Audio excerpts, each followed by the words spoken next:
Hey everyone, really excited to announce that I've just launched my supplement guide, all right? I partnered up with Thorne. Thorne's a company that I've been using for, I wanna say close to 20 years. Many of my medical practitioner friends referred me to a long time ago. And what I love about this company is that they are a research company, all right? They started with, researching ingredients, products, et cetera, and then they started formulating supplements around the fact that they have this incredible research team. And now I have access to these researchers. So now with Zoom calls, podcasts, et cetera, I'm able to bring on these researchers. I just recently brought on Joel Totoro, who's the head of sports science for Thorne, to discuss products, why you'd want to take something, why you wouldn't want to take something, et cetera. And I know in the supplement industry, there are so many question marks out there. The first question mark, I think, is on purity. So how do you compare one product to the other? And Thorne has the NSF certification, which is a governing body that states there's no illegal or banned substance. They're able to show specific testing on why these ingredients are safe, and they really are what you think you're taking. And there's been some nightmare stories out there in the past about people buying product and finding out it has ingredients in there that should not be in there. I'm not going to get into detail on that. But what I'd like to do is I'd like to walk everyone through my supplement guide today, step by step. And the first thing I want to be clear on is that I'm not telling everyone that they have to buy everything on this table. All right, we have different goals, we have different focuses, and I think according to your goals and focus, you should always take a little bit more of a minimalistic approach when it comes to supplementation. Supplementation can help out, especially if you're consuming things that I think are necessities like vitamin D or like magnesium or a good multivitamin. These are things that I believe most of us should be taking, especially if you're deficient in those areas. Other things that we're going to get into, like the whey protein, the BCAAs, the creatine, that could be if your goal is a little bit more performance or muscle building focus, which hopefully a lot of you will have that focus because we're all losing muscle in time. But I'm going to walk you through a step-by-step. I've got my page 1 here. We've got my top 10 guide. And I've got pretty much everything laid out on the table right here. So we're starting with our Amino Complex, and I can tell I have 2 different flavors here. Now the thing with the Amino Complex is I'm not saying you necessarily have to take this if you're consuming enough protein. What I will do is I will take the Amino Complex, and it depends on my day. Sometimes my meals might be spaced closer to my workout. And if I'm eating a meal within an hour of my workout time, I'm gonna have plenty of protein and carbohydrates and plenty of amino acids in my body because I do eat a higher protein diet. And my muscle is gonna be exposed, it's gonna be saturated by that higher level of protein. So I may not need an Amino Complex. When I will use this though is if my meals start drifting and getting a little bit too far away from my training. So let's say my meal before my first workout is 2.5 hours before. Without a doubt, I will take a scoop of this probably 10 minutes before the workout, or I might even start drinking it intra-workout, depending on how full I feel. And I'm finding that because my body is flooded with those amino acids, my recovery improves, my soreness definitely diminishes, and I've spent, over 2 decades testing different products and having an understanding for whether my body responds to these things or not. And these are all products that my body responds to. I'm just very fortunate to be working with Thorne. So I think the Amino Complex is something that I will supplement into my nutrition plan depending on the day. And I know for a fact if someone is dieting and they are on a little bit more of a calorie restricted diet, this might be something that I'm always including. So we're gonna put that aside right now, very big. Beta alanine, it's another amino acid, all right? It helps maintain muscle mass. And beta alanine is a supplement that I will take 2 capsules of, let's say maybe anywhere from 15 to 30 minutes before the workout. You might feel a little bit of a tingling. Again, a big part of my training is to make sure that my muscle is not breaking down. And let me give everyone an example. This past winter, went in for a DEXA scan test right before I started playing a lot of ice hockey. I play a lot of club ice hockey. I'm not saying it's great hockey, but we're out there, we're skating really hard for 75 to 90 minutes. And I was doing this 5 to 6 days a week because I live near my rink. My meals was consuming a high level of calories, a sufficient amount of protein. I was supplementing, but I was doing cardio 6 days a week with my hockey 75 to 90 minutes a day. Now, most people out there would say, oh, well, you're gonna get a lot leaner. I might have dropped weight, but when I went back in for my DEXA scan after hockey, I found that I actually lost some muscle. I lost about a pound of muscle during my season. And that's something that's very important to me. I need to make sure that I'm maintaining muscle. All right. I actually wasn't supplementing with the beta alanine at that time because I wasn't signed with Thorne at that time, but I was trying to mix in some BCAAs. I was mixing in some protein, but when I peeled back the layers, I saw that I wasn't getting enough calories in my diet for what my body was burning. And that's something you want to be careful with. So if you're active, amino acids, very, very, very important. Creatine monohydrate supports energy production and maintains and promotes lean body mass. All right, I do not feel like we need to load with creatine. We brought Joel Totoro on recently, the head of sports science for Thorne, and he states that you can load if you need to get from point A to point B a little bit faster. But for most of us out there, what are we prepping for? We're in this for life. I feel like we can save the money and we can save, going through our creatine by doing that loading dosage. And we can just run right to the maintenance of 5 grams, throw a scoop in water. Sometimes I'll dry scoop it, especially right now where I'm doing construction on my house and I don't have a kitchen, but it still works and it's still really helpful. And you'll listen to Joel speak. This is a supplement that men and women can be taking, all right? So I don't want us to get scared. Oh, well, we're gonna put weight on. It's, if we put on a couple of pounds of water weight, trust me, I feel like in time the body adapts and our muscles are gonna get stronger, they're gonna get harder, and if that happens, we are gonna get leaner. Remember, the more muscle we have on our body, the more body fat we're going to be able to burn, all right? This is definitely gonna raise our resting metabolic rate, which is how many calories are we burning at rest, all right?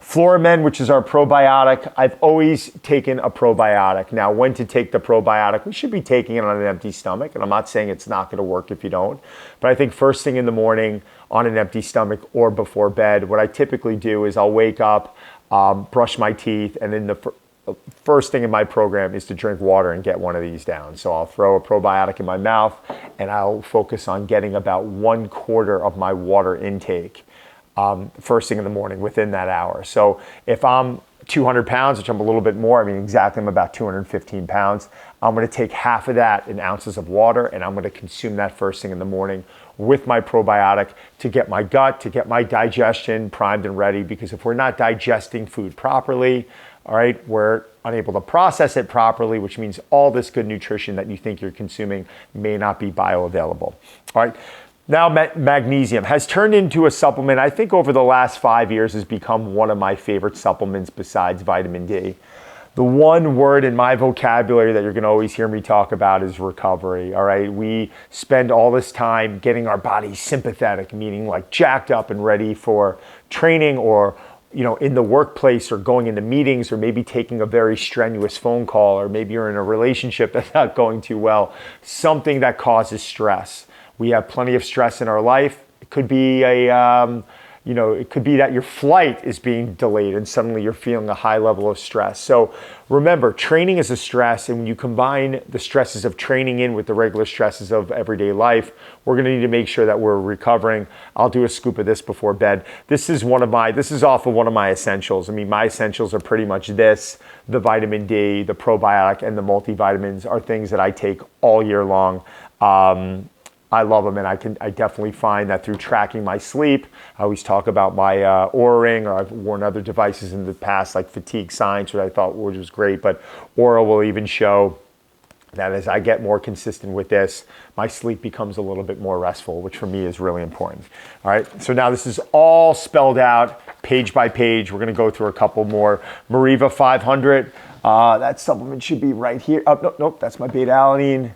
That should be right here. This is more for inflammation. It's a curcumin supplement, and I'll take that twice a day. Again, is this a mandatory supplement? Absolutely not, but there is inflammation going on in my body through stress, through training, through just the air we breathe sometimes. And I like to make sure that the inflammation in my body is cut down a little bit. Inflammation is important. I just believe that we don't need as much as we all have because we're exposed to so many things that we shouldn't be consuming. The multivitamin, that's pretty much off of my, I do not have that here right now, but my multivitamin is pretty much off of my essentials list. There's an AM and PM. I'll take 3 in the morning, 3 in the evening.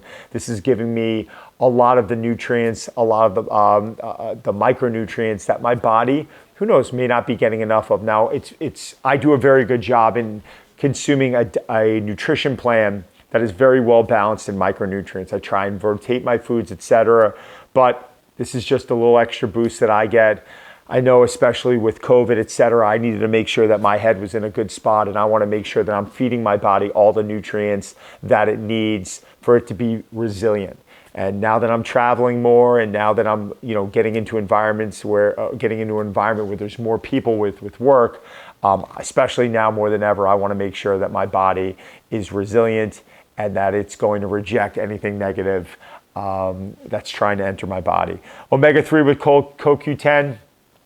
Fish oil, CoQ10 is for our mitochondria, which is our internal power plant.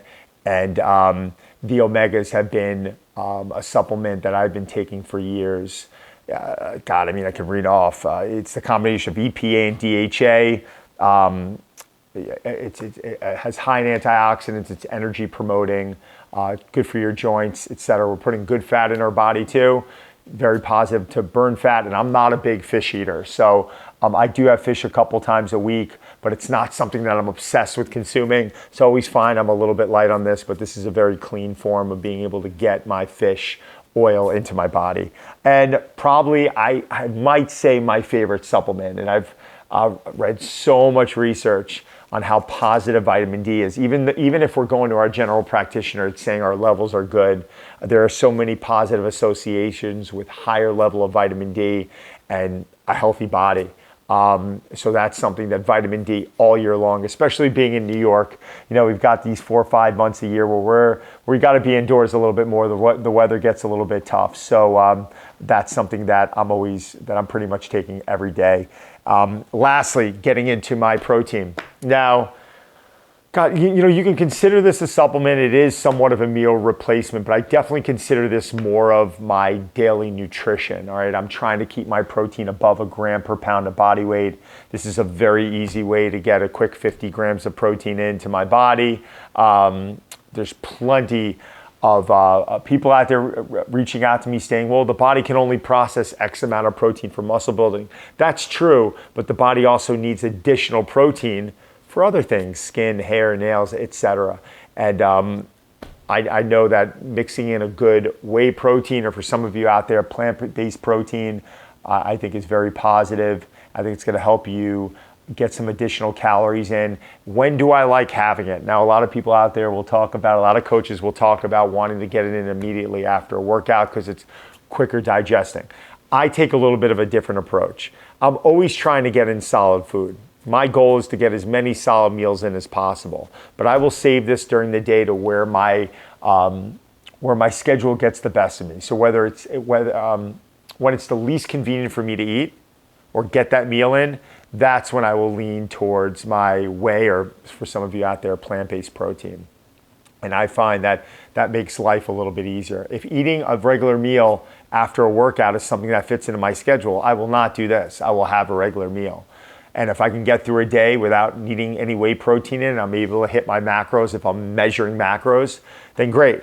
This is a tool that I leave in my back pocket, especially when I'm traveling. It's fantastic. And to be honest with you, the majority of the year, I'm always consuming this because it's just a great way for me to be able to now get a high level of protein, a high quality calorie, because I know how this is being made. If this was something I was buying off the shelf at some supplement store, then I might think twice about it. But I actually know and I've seen how this product is made. It's very impressive. So we're going to now go on to, I spent a lot of time on each specific supplement without completely doing a real deep dive on that. If you guys want to hear more about that, I'm going to be bringing on Joel Totoro, the head of sports science from Thorne, and we're going to be able to answer even more questions. And there's a lot more supplements out there that have a lot of benefit. But for right now, this is kind of my team, obviously not including the multivitamin, which is something that I take every day as well. So I broke it down into 4 categories. We have our foundational needs, which is like my essentials.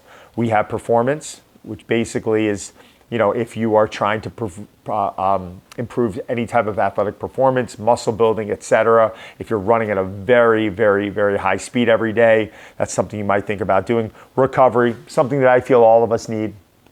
And sleep, probably the most important area of our life that I think most of us, when getting into a nutrition plan or getting into a training plan, we're always so caught up in, what should the diet be? What should the nutrition plan be? What should the training program be? My first question is how are you sleeping? How are you digesting your food? How is the quality of sleep?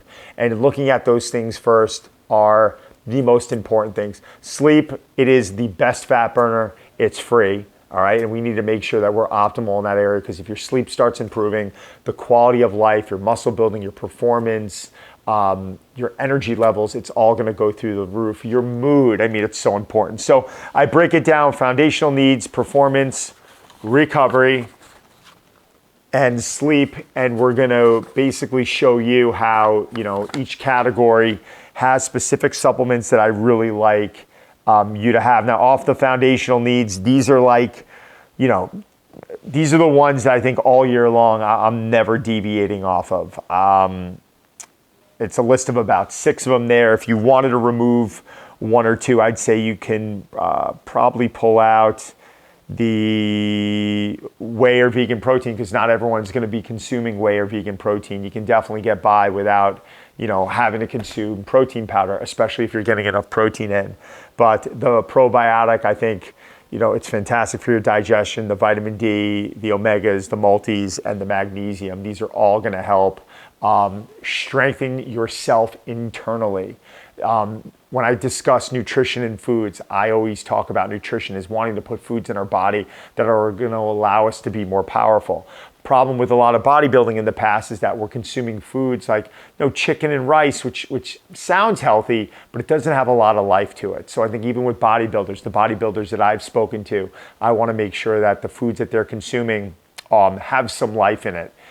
Now around contest time, now around magazine shoot cover time, there are certain things that may cause bloating, specific vegetables that they may want to be careful with. I completely understand that. But all in all, we got to make sure that we are balanced with what we're putting in our bodies. Otherwise, our bodies aren't going to function the way we need them to function with. Performance, Amino Complex, beta-alanine, and creatine. 3 supplements right there that I don't believe that we need to load, that we can very simply consume that right before workout time, 10 to 15 minutes before workout time, and I think we're good, and we don't even necessarily have to worry about other times during the day to take them in. Recovery, the magnesium biglycinate, evening, Mariva, we kind of split up. The omegas, we could do it at once, or we could split up as well, and the protein, the amino complex, all that stuff is going to go into your day accordingly. I have a full schedule, and we're going to break that down. And the sleep, the magnesium biglycinate is something that I might take, say, a half hour to an hour before bed. The PM multivitamin might be something that I'll take with my last meal. So now, timing breakdown. You want to choose your own protocols. So there's different times. I broke this down into different times of the day where you work out. I'm going to walk you through it, but on the other hand, everything is very self-explanatory here. And you're going to see how you're going to have the opportunity to choose your own protocol. So whether you work out in the morning, the afternoon, or evening, we take the same exact supplements, all right? And we show you when to take it. Now, the thing I want to be clear about is, do not panic. What I love about these supplements is we have some freedom here. Just last week, I forgot to take my creatine and my beta-alanine, and you know what? I took it later in the day. As long as I kept it in my system, I kept it flooded in my system, it's fine. My body's gonna be fine. My muscle production is gonna still be great. It's not gonna ruin my gains, as a lot of you might say. So I want everyone not to panic on whether you miss a time, or if you don't have it, or if you're traveling, you don't bring it with you. If we can really stick to this stuff, 90% of the time, I always find that we're going to be really good and leave the other, mishaps here and there up to just life getting the best of you. But you're going to still see a significant improvement from this stuff, as long as we're doing everything else in our life that we need to be doing. And what do I mean by that? Making sure our nutrition is at a good spot. Am I telling you have to be 100% all the time? I'm not. I've got friends of mine who are able to go and eat. They do a little bit more cheat meals than most of us would be doing, but their bodies look great. They go in for blood work. They're healthy. They look healthy. Their quality of sleep is at a high level. And that's a beautiful thing. So now giving an example, if the workouts are happening in the morning, right? With your AM meal, I say on the morning workout that you're gonna be able to have your multi, your vitamin D, your Floramen, your omega-3, and your Mariva can all be taken around that time. Now, like I said, the Floramen, which is the probiotic, should be had with the water first thing in the morning, and then everything else can be taken around that meal time. All right, the thing you want to think about is don't take everything on an empty stomach. The probiotic you'll be fine with, but if you take any of the other supplements before workout, you're doing a fasted workout, you could get nauseous, and it's not because of the brand, it's just vitamins in general. It's something that you should be taking with a meal. That might have happened to me out of experience. A couple of times, a few times in the past, I've tried to almost cheat it and say, hey, listen, I'm gonna have this, and I'm running out to get food, and it's still, you should have some food in your system, so be careful about that. If the morning workout is something that's in your agenda, we have our creatine and beta-alanine pre-workout. Post-workout, we can do the Amino Complex as well, or the whey protein, or the vegan pro. Now, when would you want to have the Amino Complex post-workout? Because before, I was talking about having it either before workout or during the workout, intra-workout. If I'm finishing a workout and I'm going to a healthy restaurant to get something to eat, I have to take into consideration, I'm gonna wash my hands in the sink, I'm gonna put my sweatshirt on or whatever it is, and drive and meet some friends at a restaurant. By the time I sit down, I order food, it could be 30 to 45 minutes from post-workout when I'm actually consuming some type of protein. So what I would like to do is, I might not want to have a protein shake right after the workout because I might be too full to have that meal. So what I might go and do is have a scoop of aminos so my body can just start absorbing those amino acids and proteins to help aid in the recovery process. And then I'm rolling into lunch and I'm able to go have a sensible lunch and maintain my blood sugar levels. I'm not so worried about going after that anabolic window. I'm not too certain whether that exists or not. I've read plenty of research showing that it could move both ways. I'm more interested in blood sugar levels, and I don't like starving the body after a workout, because if we don't maintain blood sugar levels, then we could have a crash later on in the day, or we could get really hungry and overeat. Then getting into the evening meal, we're gonna go with the omega-3 and the beta-alanine. Again, if you're gonna do 2 dosages of the beta-alanine, and before bed, right after that meal, the magnesium biglycinate and the multivitamin, okay?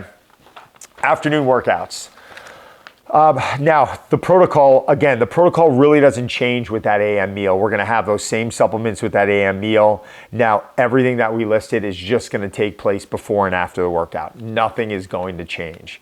We're just kind of showing you that whether you're working out in the morning or whether you're working out in the evening, that you can still take the same supplements.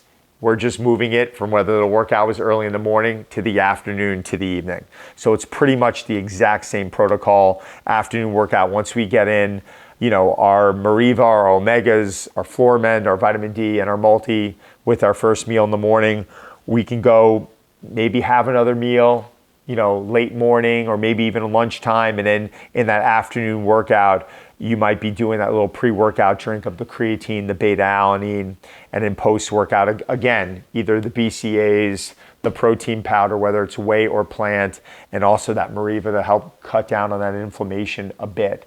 The thing I want you guys to think about is, with training later in the day, like afternoon, there are advantages to training, say midday, and that's you're gonna get a couple of meals in your body, right? So when you're waking up first thing in the morning and you might be fasted, you are fasted, if you are getting a meal in first thing, or you are, working out fasted, the fuel could be a little bit low. There's a potential for that, but there's a trade-off also. I know sometimes training in the afternoon for me, I might get a little bit tired. My work day's really kind of cranking, and I'm anticipating that workout in the afternoon. So I definitely, for me, I have a choice. It's working out at like 9, 10, 11, probably I'd say between 9 and noon. All right, those are the times of the day I like. Why not earlier? I have worked out earlier. Sometimes like I like getting that meal in me. I like digesting a little bit. I like getting a little bit of caffeine. I like, going about my morning a little bit to where I can get that blood going. All right. Now the evening, we're going to move to the evening, and this is going to be our last page. The evening, a lot of you contact me and you're a little panicked about training in the evening. Is this not as good? I like to train when cortisol levels are high, and that would be more in the morning, around that 9 a.m. time, all right? That body's kind of raring to go at that time in the morning, and I like to capitalize on that. So the thing about the evening is some of us have to train in the evening. We might be working in medical, we might be law enforcement, you might have a really busy day, working on Wall Street or in the financial markets where you have to be in at your desk really early, and the workout has to take place in the evening. Now, the things I would tell you about the evening is I would really watch the caffeine consumption. I don't like consuming caffeine past 1 o'clock.